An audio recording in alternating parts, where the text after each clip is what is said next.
Então, eu tive, junto com a Mirella Prosdóximo, né, que é ex-secretária da Pessoa com Deficiência, a Leila Lima, Manuel Negrais, e juntos nós, né, numa conversa, numa discussão, vimos a importância de abrir um debate para que a gente pudesse conversar e falar sobre essa pauta e ter espaço, né, onde pudesse ser debatido vários temas, formação. Foi onde surgiu o Fórum Permanente de Lutas da Pessoa com Deficiência. Esse fórum ele acontece todas as últimas quinta-feiras de cada mês, onde lá vários assuntos são debatidos, né, formação, informações, para que a gente possa ter conhecimento desse assunto tão importante, né? E num dessas nossas reuniões, a Poliana hoje ela faz parte junto com a gente, ela esteve presente e me surpreendeu muito, né? A Poliana, já fazendo uma apresentação dela, né? A Poliana Stefana de Sá Silva, é uma jovem, né? Uma mulher jovem de 20 anos, ela é autista, ativista do movimento negro e do movimento das pessoas com deficiência, é membro da Abraça, criadora de conteúdos no Instagram, no Twitter, no TikTok, é palestrante e é estudante de engenharia de bioprocessos e biotecnologia na Universidade Federal do Paraná. Então, a Poliana é uma jovem mulher com conhecimento e, com certeza, para falar de um tema tão importante como esse, né, ela tem conhecimento e fala com propriedade. Então, hoje ela vai falar para nós do tema que é o espectro da diversidade no transtorno do espectro autista. Então, Poliana, eu passo a palavra para você, já agradecendo, né, a tua disponibilidade de estar conosco, e seja bem-vindo. Olá, bom dia a todos. Gostaria de cumprimentar vossas excelências, senhores e senhoras vereadores, senhor presidente e todas as pessoas que estão nos acompanhando também através do Facebook e do Instagram, na transmissão dessa sessão plenária da Câmara Municipal de Curitiba e para acompanhar a minha fala na Tribuna Livre. Eu gostaria de agradecer pela oportunidade de estar aqui falando com vocês na Câmara Municipal, pelo intermédio aí do vereador Marcos Vieira, que conseguiu fazer essa ponte para que eu estivesse aqui com vocês hoje, e ressaltar a importância de nós ouvirmos as pessoas com deficiência, para que dessa forma consigamos estruturar uma sociedade mais inclusiva. Afinal, as pessoas com deficiência são componentes orgânicos da nossa sociedade, assim como qualquer outro indivíduo, e nós precisamos ser ouvidos. Então, eu espero que com a minha fala de hoje eu esteja estendendo um convite para que os senhores e senhoras vereadores possam se envolver de forma mais ativa com a comunidade das pessoas com deficiência no geral e a comunidade autista. Então, meu nome é Poliana Sá, eu tenho 20 anos, eu estudo Engenharia de Bioprocessos e Biotecnologia na Universidade Federal do Paraná. Eu sou uma pessoa autista, fui diagnosticada aos meus 16 anos, lá em 2017, e desde então eu tenho estruturado a minha caminhada dentro do movimento autista, né? Fazendo parte de grupos, de alguns eventos online, porque eu tenho uma dificuldade em participar de eventos presenciais. E a partir do ano de 2020, com o início da pandemia, eu comecei a exercer o meu ativismo de uma maneira mais incisiva e comecei a me expor publicamente para falar sobre o autismo, porque eu me encontrei numa posição de estar nas redes sociais, de encontrar meios em que as pessoas tinham grande destaque, grande alcance, grande movimentação no sentido de compartilhamentos e coisas desse aspecto, e perceber que as pessoas com deficiência, as pessoas autistas eram pouquíssimo representadas, né? Então eu, enquanto uma mulher autista negra, eu me vi nesse espaço de não ter a representação e eu decidi por mim mesma começar a construir isso. E ao decorrer desse percurso, eu fui me juntando com outras pessoas, conhecendo outros ativistas. Entrei na Abraça, que é a Associação Brasileira de Ação por Direito das Pessoas Autistas, e desde então continuo fazendo meu ativismo, continuo fazendo palestras, participando de webinars, rodas de conversa, eventos sobre autismo, sempre com o intuito de conscientizar as pessoas a respeito do que é o transtorno do espectro autista. Então, para explicar de uma forma sucinta para vocês, né, O transtorno do espectro autista, ele é um transtorno que nós chamamos de transtorno do neurodesenvolvimento, que está presente desde os primeiros anos de vida e acompanha a pessoa até a sua morte. Não é uma doença, não é algo que deve ser curado, é uma condição neurodivergente. E o autismo ele é caracterizado basicamente por 3 pontos, né? E a partir desses 3 pontos a gente vai destrinchar para as demais características que servem para o critério diagnóstico do autismo. Mas, no geral, nós estamos falando de pessoas que têm déficit na comunicação, déficit em interações sociais, padrões restritivos e repetitivos de comportamento, e tudo isso vai ser analisado de acordo com quanto isso afeta a vida do indivíduo.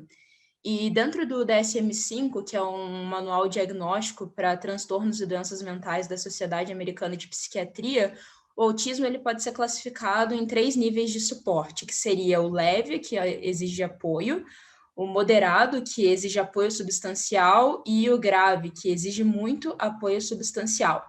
Entretanto, apesar da gente ter essa classificação em formato de régua, vamos dizer assim, né, que a gente vai do mais leve para o mais grave, a próprio DSM-5, né, e pesquisas mais atuais recomendam que quando nós formos falar e tratar de pessoas autistas, que nós utilizemos critérios que tratem das questões específicas da pessoa. Então, existe um laboratório, por exemplo, o IDEA Labs, que ele fornece um gráfico, né, em forma de pizza, seccionado em várias partes iguais, e cada uma dessas partes é relativa a uma característica dentro do transtorno do espectro autista. Então, dificuldade de sociabilização, dificuldade de fala, dificuldade em olhar nos olhos, hipersensibilidade a estímulos sensoriais, e aí dentro desse gráfico você vai aumentando ou diminuindo cada uma daquelas características de acordo com o que a pessoa é, ou de acordo com o que ela demanda. Então, sempre que eu vou explicar sobre o autismo para as pessoas, eu gosto de usar o exemplo daquele álbum do Pink Floyd, eu não sei se vocês conhecem, o The Dark Side of the Moon, em que a gente tem um prisma, né, um triângulozinho, e de um lado a gente tem a luz branca entrando, e do outro lado a gente tem essa difração da luz branca, que se abre como se fosse um leque, um arco-íris. E o transtorno do espectro autista é exatamente isso. Nós temos um leque de possibilidades, um arco-íris de pessoas que se encontram em várias situações diferentes, com necessidades diferentes, com características próprias e que devem ser levadas em consideração. Então, tem gente que vai estar mais acima ali da linha da difração da luz branca, tem gente que vai estar mais para baixo, tem gente que vai estar mais à esquerda, tem gente que vai estar mais à direita, e não é por isso que a pessoa vai deixar de ser autista. Isso só demonstra a pluralidade que nós temos dentro do espectro. Então, dito isso, nós precisamos reforçar que cada autista tem suas narrativas e suas demandas específicas e únicas. Então, é impossível a gente comparar um autista com outro. Para além disso, também é necessário, quando nós falamos de autismo, levarmos em consideração a questão das interseccionalidades de narrativa. Então, é muito comum quando a gente vai falar de autismo que as pessoas sempre tenham em mente aquele menino branco de classe média que ou se enquadra no quesito de um autista que exige muito apoio substancial para realizar as atividades do dia a dia, ou é um autista com altas habilidades e superdotação, que no senso comum a gente chama de gênio, né? Quando, na verdade, não é assim. Os autistas, eles estão em todos os lugares, eles são todas as pessoas que vocês podem imaginar, e eles têm todos os tipos de narrativa. Então, quando eu falo de autismo, eu também estou falando de autistas negros, eu também estou falando de autistas periféricos, eu também estou falando de autistas mulheres, eu também estou falando de autistas LGBTQIA+, e a gente precisa levar tudo isso em consideração quando a gente vai discutir a respeito do espectro, para que a gente não torne a nossa fala, a nossa explanação uma coisa excludente, né? Para repetir o padrão daquilo que a gente tenta apartar dentro da comunidade autista, que é a questão do capacitismo. Então, só salientando para vocês, né? A gente chama o autismo de transtorno do espectro autista por conta das denominações dos manuais diagnósticos, né? O CID-10, DSM-5, mas nós, dentro da comunidade autista, gostamos de denominar o autismo como sendo uma condição neurodiversa, uma condição neurodivergente. E isso nos leva a entender que é uma diversidade humana, é algo que faz parte da diversidade humana e não necessariamente é uma patologia, algo que precisa ser tratado. É uma diversidade e ela deve ser aceita, assim como todas as outras. E nós, enquanto pessoas com deficiência, como eu falei para vocês, estamos sujeitos a sofrermos o capacitismo. E fazendo uma explicação bem breve do que seria o capacitismo, a gente pode definir como sendo toda e qualquer forma de preconceito para uma pessoa com deficiência com base na deficiência que ela apresenta. E a sociedade brasileira, infelizmente, é estruturalmente capacitista. Desde a instituição do nosso país, desde a época do Brasil, Império, da Primeira República, e toda a trajetória que a gente tem tido, né, desde o que a gente conhece como Brasil enquanto Estado, nós temos estruturas excludentes e que não favorecem as pessoas com deficiência de forma nenhuma. Então, nós somos apartados, nós somos silenciados, nós não somos ouvidos e muitas vezes somos convidados a ocupar espaços em eventos e em ações somente para que as pessoas consigam dizer que estão fazendo um evento inclusivo, mas fora das datas comemorativas das pessoas com deficiência, nós nunca somos ouvidos. E isso é muito grave. Mas, apesar de eu estar falando de toda essa questão do silenciamento das pessoas com deficiência, da dificuldade que a gente tem em ser inserido na sociedade por conta das pessoas não trazerem esse debate à tona e, consequentemente, isso refletir na nossa estrutura de criação de leis e de projetos, desde a década de 60, a gente tem tido um progresso relativo em relação a isso, né? Com leis como a Lei número 4.169, de 1964, que era relativa à questão de braille, né, para acesso a textos em braille para pessoas cegas. A gente também tem uma lei muito importante de 2012, que é a Lei número 12.762, conhecida também como Lei Berenice Piana, que é a Lei Nacional de Proteção dos Direitos das Pessoas com Transtorno do Espectro Autista. E também a gente não pode deixar de citar a Lei 13.146, de 2015, que é a Lei Brasileira de Inclusão da Pessoa com Deficiência, conhecida também como Estatuto da Pessoa com Deficiência, que dá às pessoas com deficiências direitos e institui outras providências.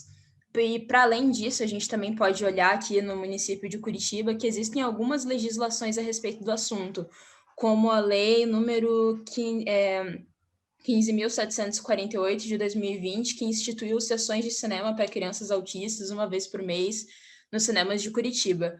Mas, de forma geral, quando nós tratamos disso, nós estamos falando de leis que foram criadas por associações ou organizações de pais e familiares de pessoas com deficiência e quase nunca pelas próprias pessoas com deficiência.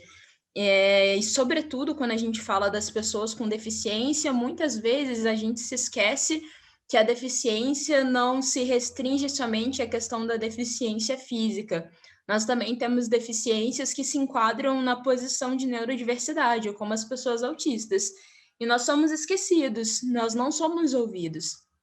E isso precisa ser mudado, isso precisa ser revisto. Oportunidades como essa que eu estou tendo de estar aqui falando com vocês sobre as minhas vivências e sobre as demandas da minha comunidade são importantíssimas para que a gente consiga instituir uma sociedade mais inclusiva e menos capacitista, né, de forma a desmantelar toda essa estrutura de apartamento das pessoas com deficiência. E, dito isso, eu gostaria de ressaltar também a importância do ativismo das pessoas autistas, que tem tido uma crescente muito grande nos últimos 10 anos, né, o ativismo do movimento autista, quando ele começou, ele era inicialmente protagonizado por pais e mães de pessoas autistas, e hoje em dia a gente está vendo uma mudança disso. As próprias pessoas autistas estão protagonizando os seus movimentos. E, nesse sentido, gostaria de ressaltar de novo a importância de nós ouvirmos as pessoas com deficiência e de nós sabermos o que as pessoas com deficiência querem a partir das suas perspectivas, e não somente criar políticas públicas a partir daquilo que nós achamos que seja necessário, daquilo que nós achamos que seja correto. Então, nós queremos ser consultados e nós queremos ser, sim, incluídos na elaboração de políticas e ações referentes a pessoas autistas, a pessoas com deficiência, pessoas que se enquadram nesses estigmas que eu acabei de citar aqui para vocês, e que nada seja feito sem que nós estejamos juntos, né? Aquela famosa frase, nada sobre nós sem nós. Então, a inclusão, ela só vai ser exercida, de fato, a partir do momento que é permitido que nós ocupemos os espaços enquanto seres completos, e não apenas como convidados, que nós estejamos ali fazendo parte da constituição daquilo que nós acreditamos ser correto, e não como pessoas que precisam ser protegidas, e por conta disso elas não têm o direito de fala, não têm o poder de voz, imponente o suficiente para dizer o que nós queremos, o que nós almejamos fazer. E isso eu estou falando não somente para os autistas que se enquadram no nível 1 de suporte, eu estou falando também para os autistas que se enquadram no nível 2, no nível 3, os autistas não falantes, as pessoas não oralizadas, né, que têm um pouco mais de dificuldade na questão da fala, de sociabilização, e que no senso comum a gente tem a crença de que essas pessoas não conseguem se comunicar, e para se comunicar, na verdade, eles não se comunicam. Os pais são a voz dessas pessoas e essas pessoas são representadas única e exclusivamente pelos familiares. E isso não é verdade. A gente tem várias formas de comunicação alternativa e aumentativa. Inclusive, no domingo, eu enviei para o vereador Marcos Vieira uma proposta de um projeto de lei sobre comunicação simples e comunicação alternativa e aumentativa, justamente para facilitar essa questão da ponte entre as pessoas com deficiência e as pessoas sem deficiência, para que não haja essa desculpa de que a gente não consegue se comunicar de uma forma usual, então, por conta disso, a nossa fala não deve ser levada em conta. Isso não deve ser feito, isso não deve ser reproduzido. Nós temos o direito de estar aqui, de ocupar todos os espaços e de ter as nossas vozes ouvidas, tanto quanto qualquer outra pessoa. Peço licença, Poliana, só, que nós temos os 15 minutos iniciais encerraram, e eu preciso colocar em votação plenária a prorrogação da tribuna livre por mais 15 minutos. Então, os vereadores que forem favoráveis à prorrogação por mais 15 minutos, permaneçam como estão, contrários, levantem a mão. Ok. Então, nós temos mais um tempo, Poliana, lembrando que, na sequência, nós temos vereadores para fazer alguns questionamentos também, com a palavra, Poliana. Certo, eu serei breve, mas no máximo 5 minutos eu encerro minha fala. Então, dessa forma, eu gostaria de convidar todos os senhores vereadores, senhoras vereadoras, a perceberem de fato as pessoas com deficiência como componentes orgânicos da nossa sociedade, que possuem direitos e que são igualmente importantes, tanto quanto qualquer outro indivíduo, e reconhecer e compreender as condições neurodiversas como parte da diversidade humana, e reconhecer o transtorno do espectro autista como um espectro de pessoas, de vivências, de narrativas, de histórias, e que nós somos diferentes entre si, e por isso não pode haver essa generalização do que seria uma pessoa autista. Nós precisamos ter uma visão muito ampla quando nós falamos do espectro, para que nós não reproduzamos o comportamento de exclusão. E, eu gostaria de disponibilizar aqui também para os senhores e senhoras vereadores que se interessarem, um ofício que nós, da Abraça, redigimos para que nós sejamos consultados acerca de políticas públicas, de ações que forem feitas a respeito de pessoas com deficiência no geral e também as pessoas autistas, para que aquilo que eu falei para vocês anteriormente possa ser exercido, né? Para que nós possamos ter um lugar de fala acerca das nossas situações e que vocês nos ajudem a construir isso enquanto representantes da população no campo municipal e que tem o dever de representar a todos e não somente uma parcela, né? Então, mais uma vez, eu agradeço ao convite e a oportunidade de estar aqui, ocupando um lugar de fala enquanto uma mulher negra, autista, LGBTQIA+, e também reforçar que eu estou disponível para todo e qualquer contato que os senhores e as senhoras queiram fazer para tirar dúvidas, elucidações, para saber um pouco mais sobre a comunidade autista e qualquer outra coisa que possa vir em decorrência disso. Muito obrigada a todos e um excelente início de tarde para todos vocês. Obrigado, parabéns pela explanação, senhora Poliana. Agora nós vamos passar a palavra a alguns vereadores inscritos e daí retornaremos a palavra para que a nossa convidada, a Poliana, possa responder os questionamentos dos vereadores. Então, nós passaremos a palavra aos 3 vereadores que nós temos inscritos, depois retornaremos a palavra à convidada. Então, nós temos o vereador Pierre, vereador professora Josete, vereadora Noêmia Rocha. Então, 2 minutos cada vereador para os questionamentos. Vereador Pierre. Obrigado, presidente Tico. Poliana, muito obrigado e parabéns por você ter vindo até aqui. Quero parabenizar o vereador Marcos Vieira por levantar a pauta do autismo, mais um que nos une nessa caminhada histórica da qual nós estamos enfrentando já há algum tempo.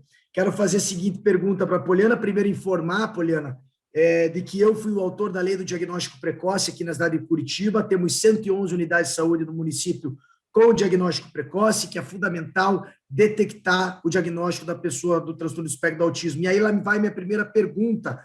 Quando você diagnosticou, né? Quando foi teu diagnóstico? Acho que com 17 anos, se não me engano, acho que na tua fala, não sei se foi isso.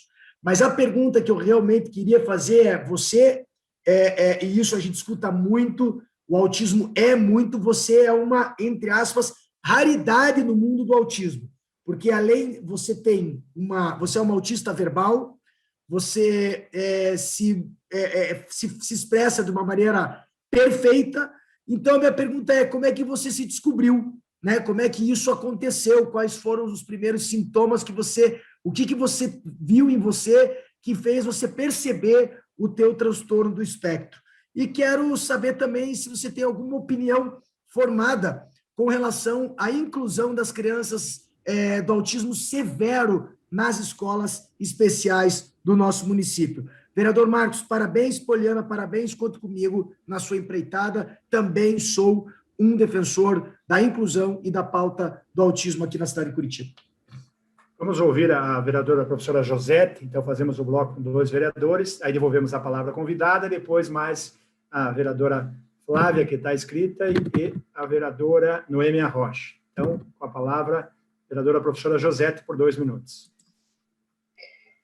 Bem, primeiramente eu gostaria de parabenizar a iniciativa do vereador Marcos Vieira de trazer a Poliana até nós, e o que me chamou a atenção na fala da Poliana e que eu acho muito interessante é a questão do protagonismo, né, das próprias pessoas autistas.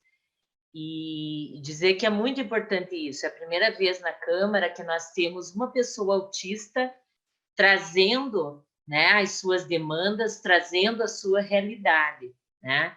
Então, isso é fundamental, né? Porque mais do que ser representado, e acho que em muitos momentos é necessária também essa representação, né, por pais e pessoas que acompanham, enfim, toda essa dinâmica, né, que envolve a vida das pessoas autistas, mas de fato ouvir, né, da própria pessoa que, como você bem disse, faz parte dessa diversidade humana, né, que isso não deve ser encarado como algo que não seja natural, né? Então faz parte da diversidade humana. Então, é mais um comentário nesse sentido, porque eu acho muito interessante esse protagonismo e que você mesma, né, trouxe aqui vários dados e vários elementos para que a gente possa superar esse preconceito, né? E falando também muito da diversidade dentro da diversidade, né? A questão da tua fala enquanto uma jovem negra, LGBTQI+, né? Então, isso é muito importante e nos alegra, né, a tua presença aqui hoje, se colocando dessa forma tão especial, né, para todos e todas aqui. Então, são mais observações que a gente faz, porque nos trouxe assim muita alegria num momento de tanta dificuldade, tanta tristeza que a gente enfrenta diante da pandemia. Obrigada pela presença, Poliana. Obrigado, vereadora professora Josete. Então, nós devolvemos a palavra à convidada, a Poliana, para que responda ao vereador Pia, a vereadora professora Josete. Na sequência, nós ouviremos outros vereadores. Então, com a palavra, a Poliana. Respondendo à pergunta do vereador Pier, gostaria de salientar primeiro que eu não me considero como uma excepcionalidade dentro do transtorno do espectro autista, porque a partir do momento que a gente considera essas excepcionalidades, a gente está caindo naquele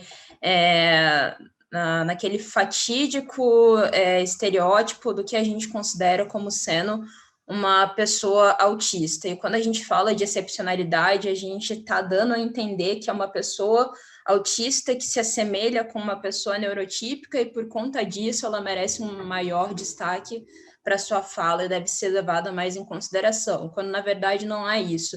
Todos os autistas são capazes de se expressar, todos os autistas são capazes de ocupar os espaços e falarem por si mesmos, desde que eles queiram e que seja dada a oportunidade.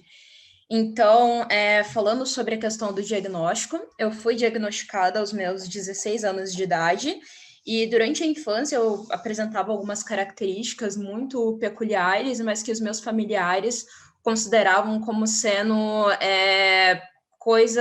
traços da minha personalidade. Então, eu era uma criança muito literal, muito emotiva. Quando eu era pequena, eu chorava muito. Hoje em dia, minha mãe associa isso à minha hipersensibilidade sensorial. Eu tinha dificuldade em me relacionar com os meus colegas da minha idade, eu preferia muito mais conversar com pessoas mais velhas, porque elas tinham mais paciência para me ouvir falar sobre os meus hiperfocos, né, que são os meus interesses restritos e específicos.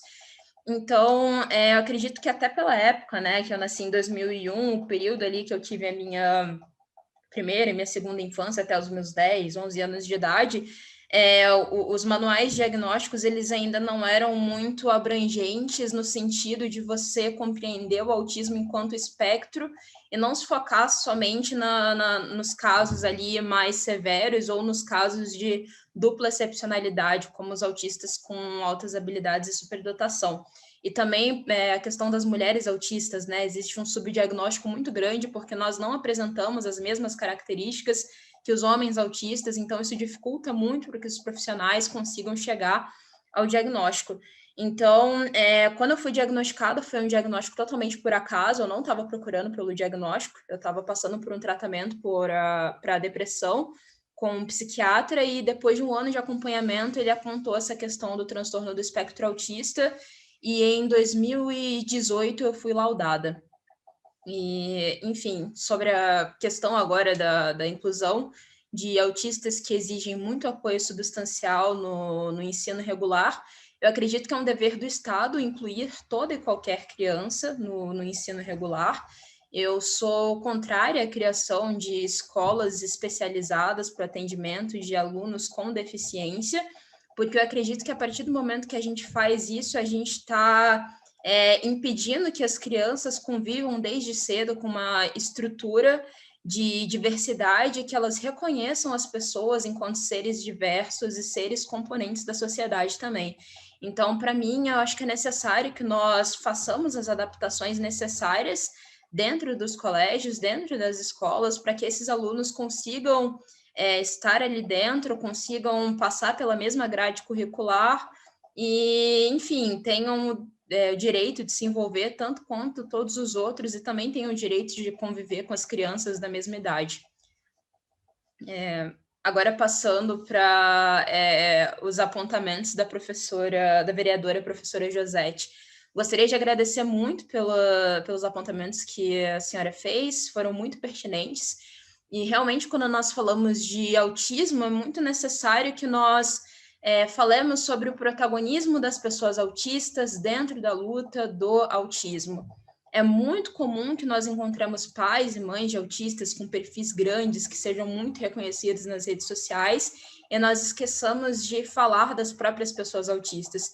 Então, como eu disse para vocês na minha explanação, que nós sejamos consultados, que nós sejamos ouvidos. Existem pessoas autistas que estão trabalhando para isso, que estão trabalhando para a mudança, para a instituição de uma sociedade mais inclusiva, e basta que vocês nos deem a oportunidade de estar aqui para que a gente auxilie nesse processo todo de transformação.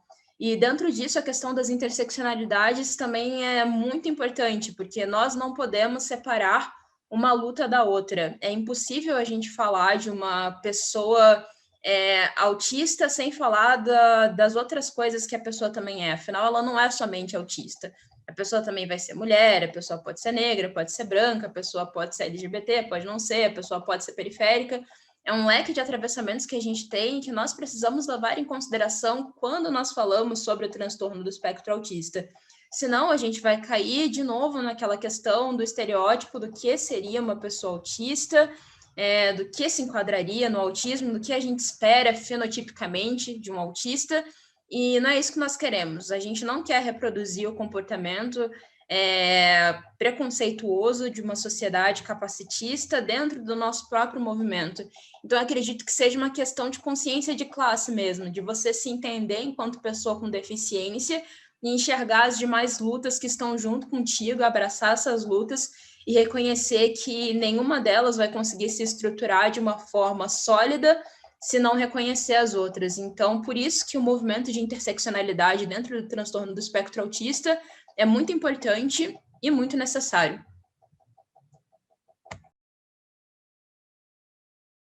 Obrigado, nossa convidada Poliana. Nós temos mais vereadores inscritos aqui para questionamentos. Nós temos a vereadora Noêmia Rocha e a vereadora Flávia nesse bloco. Não sei se a vereadora Noêmia já voltou com a sua internet, que ela estava com problema. Nós passamos, então, a palavra à vereadora Flávia Francisquini por 2 minutos, na sequência, a vereadora Noêmia.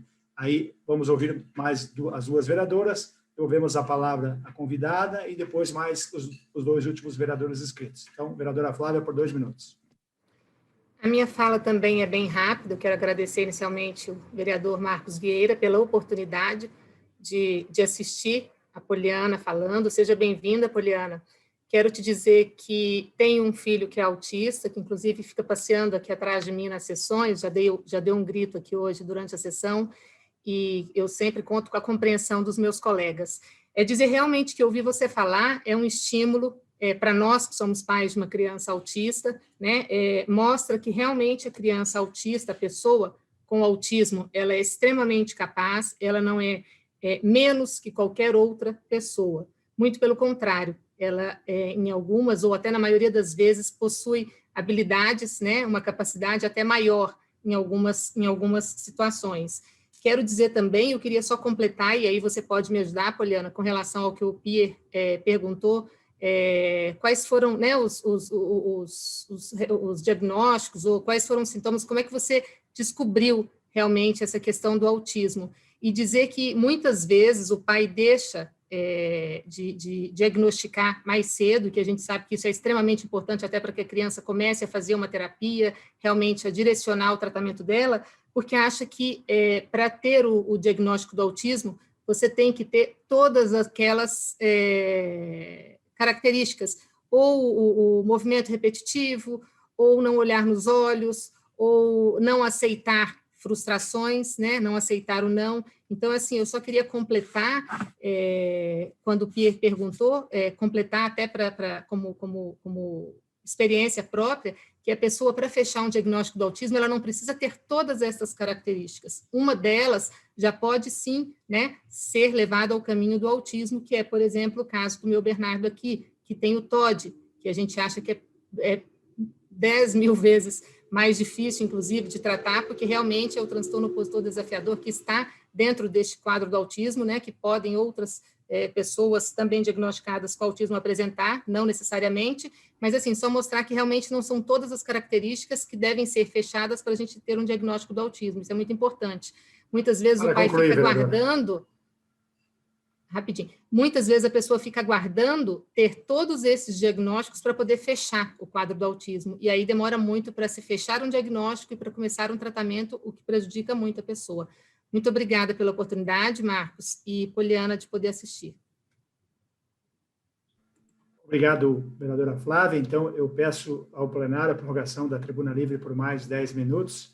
Os vereadores que forem favoráveis, permaneçam como estão, contrários, levantem a mão.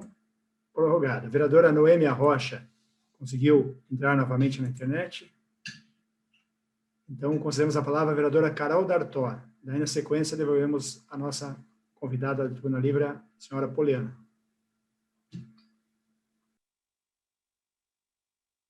Só um instante, vereadora Carol, não estamos ouvindo, nós vamos ter que reconectá-la. Só um segundo, já colocaremos de volta.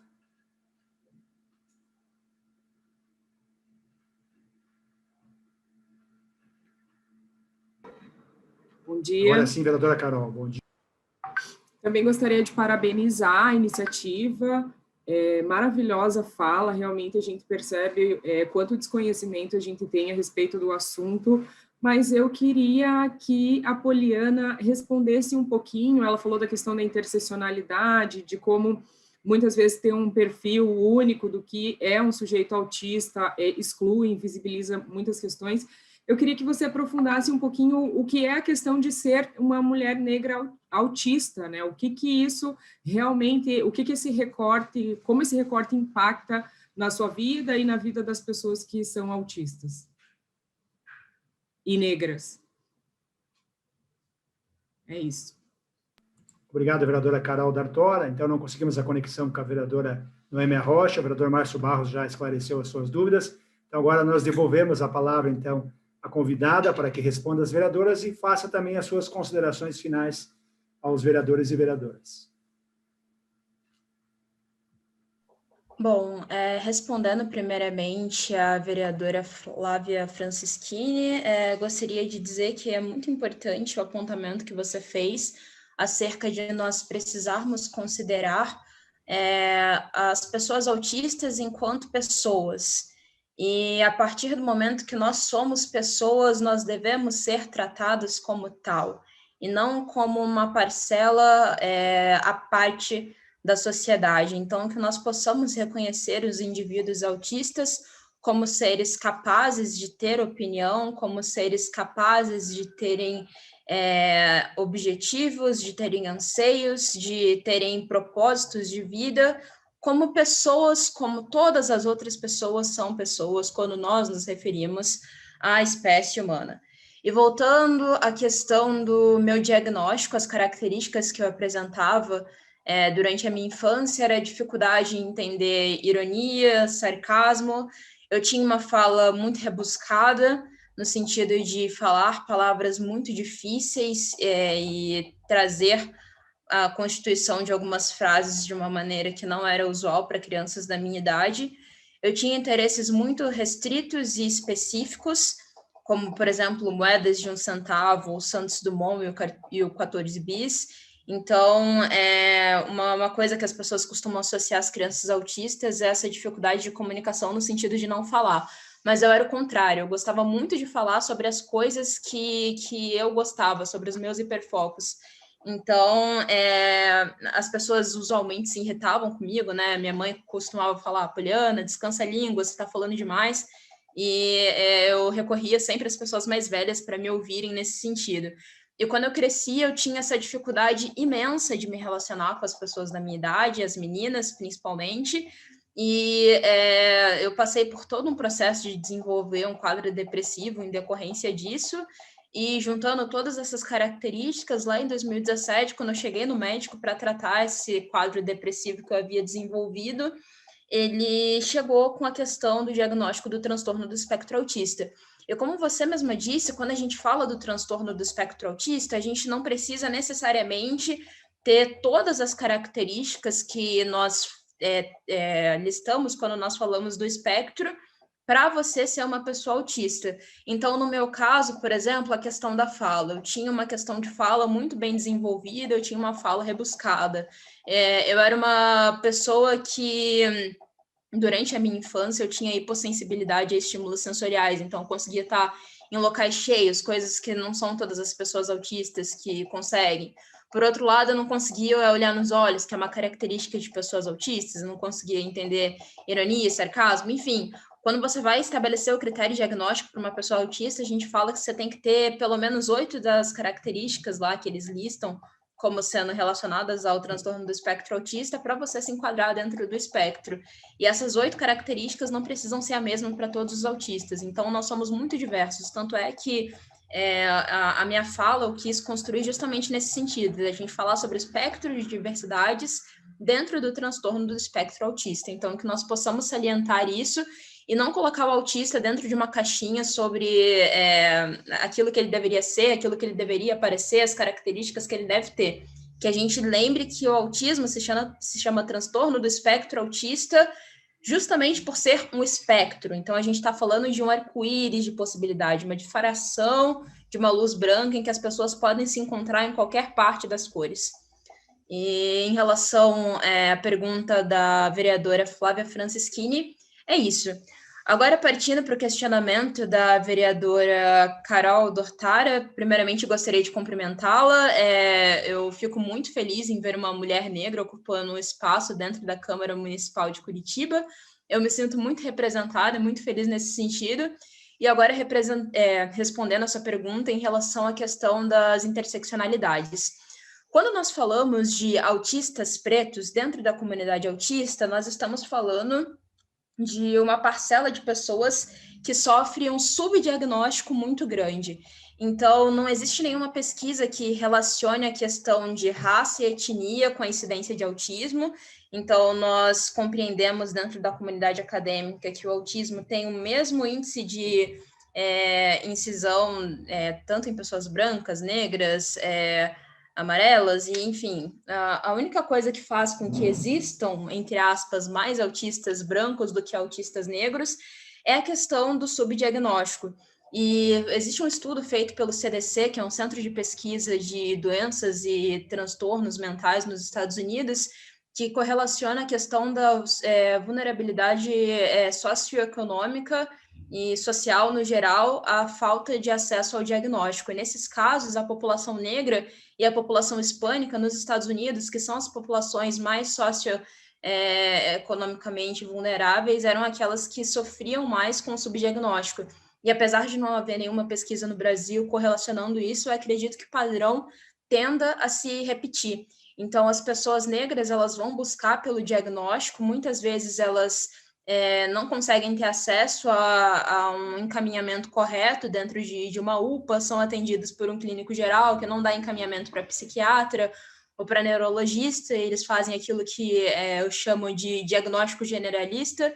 Então, eles colocam você dentro de uma coisa que você não é, falam que você está dentro do espectro da esquizofrenia, que você tem bipolaridade, que você é TDAH, mas nunca colocam de fato o transtorno do espectro autista. E não que haja algo de errado em estar se enquadrando em uma dessas outras condições que eu falei para vocês, mas não existe essa preocupação da investigação ao certo para saber o que a pessoa tem e fazer uma estrutura de acompanhamentos e terapias de acordo com o que uma pessoa que está dentro do transtorno do espectro autista necessita, e não somente o tratamento da sintomatologia, que muitas vezes eles só encaminham vários remédios para que a pessoa fique mais calma, para que ela se comporte de uma determinada maneira, ou que ela vá para uma determinada instituição que seja encarregada de fazer com que ela se comporte de uma forma semelhante às pessoas tidas como normais.